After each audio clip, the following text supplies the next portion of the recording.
Andrea? Mr. Secretary, good morning.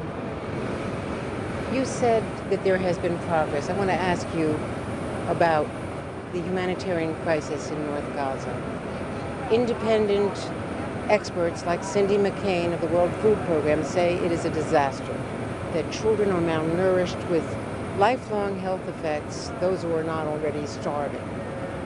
The population is being decimated. The attacks continue, contrary to what you said about Israel having accomplished its initial goals. And according to these experts, Israel is blocking aid from getting in with unreasonable searches at the border and other obstacles, so that the food is not getting to the people who desperately need it. You said there's been progress. What evidence do you have of that? And what more still needs to be done? So, Andrea, this is exactly why we're so intensely focused on this issue.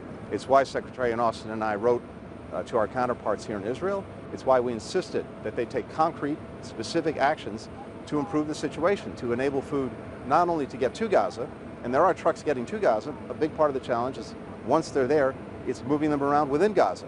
There are a lot of challenges that go along with that, including lawlessness, including looting, but Israel has to maximize everything it has under its control in order to get the food in. Since that letter, yes, we've seen progress, but it's not enough. We've seen progress in the opening of the Erez crossing. We've seen progress in the reanimation of the Jordanian corridor. We've seen progress in the opening of a fifth crossing point and other steps that are being taken. We have a list of things that we're going through one by one, systematically, with our Israeli counterparts to make sure that they follow through. And we told them very clearly in the letter that we expected these steps to be taken within 30 days, but starting immediately. They have started, and we're tracking this, as I say, every single day. We have senior officials from the department whose job is to focus on that every day. That's exactly what they're doing. The measure, though, is are people getting what they need? That's what we're looking at, and it has to be done in a sustained way. Back in April, I wrote a similar letter, and at that point, the letter didn't become public.